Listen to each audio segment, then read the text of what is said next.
Welcome to my 5th video log on the Money Mantra series. Today I'm going to talk about two very important concepts that we have also detailed in our Facebook page and on our blog on our site. If you haven't visited them, please go ahead and click the like button and you will be subscribed to them automatically.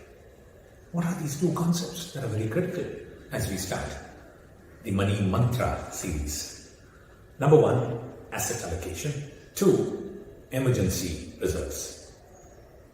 Don't switch off. Oh, have you already switched it off? Usually when I say emergency reserves and or asset allocation, people usually just roll their eyes and glaze over, right? It reminds me of the air hostess standing and giving us instructions on a plane. That's the exit, that's the you've already switched off. Please don't. Hopefully this will be a very important lesson that we can all pick up. So, rather than give you the concepts of the asset allocation and the emergency reserves, the theory part of it, I thought it will be helpful if we spend time looking at 3 stories today on that. Number 1 is about a business person.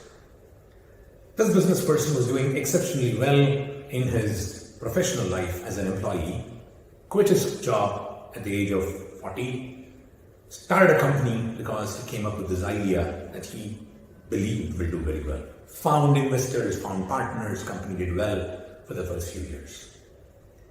As the company started declining, he didn't want to give up. It was his baby after all. He put in more and more and more till all of his money was in the business. As the business declined, like rats leaving sinking ship, his partners left. He was left holding the baby. He continued holding it, putting all his money. He even started borrowing. Put his house for mortgage, remortgaged it. Borrowed from his credit cards, and creditors started calling him. It was so difficult at some point of time that they actually had to sell everything as the business wound down, and he was more towards his mid-50s. Struggled to make ends meet. Slowly put his children to college, and now lives a very basic life.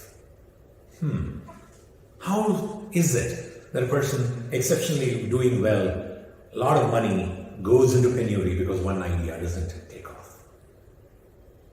The second example is actually about a couple that I know who graduated from top business schools along with us in the US in 2001, 2000s.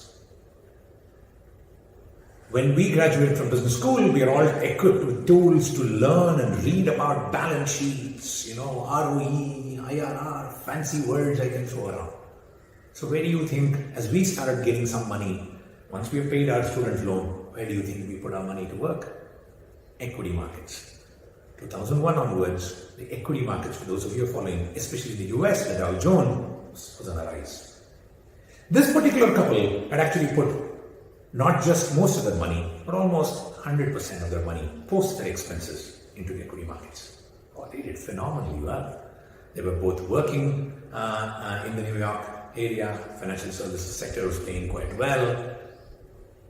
Their investments did exceptionally well till it crashed. 2008 crash happened. And then as the calamity strikes, one more strikes as well the same place. The couple also lost their jobs. And an emergency forced them to actually move back to their hometown. Very interesting.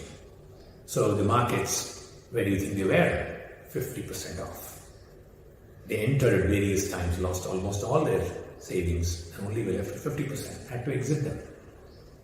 Intelligent, smart people, still, when emergencies happen, were left with holding only 50% of the money.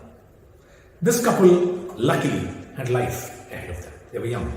The other gentleman, 55 plus, didn't have that luxury and was only repenting his lack of attention to, yes, asset allocation.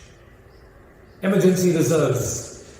If these two also had 3 to 6 months to 8 months in emergency reserves, they could have also avoided the situation. Correct? So, for all those business people out there, for all the doctors and everyone else who started to put all their money into one asset, ask yourself the question. When the going is good, it's great. But should you have all your eggs in one basket? The closing story I want to think about is about Titanic. The Titanic sank and people died because there were not enough lifeboats. Simple. A large ship like that, did it not have space for lifeboats? Of course it did. Oh, it must have cost a lot to make a lifeboat. Of course not. A lifeboat only costs 16,000 rupees. The ship was about $7.5 million at the time it was made. So what happened?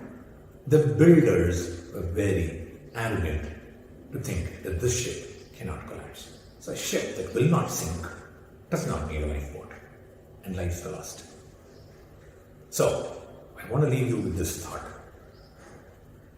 Do you know where your assets are? Do you know how they are allocated to the various categories?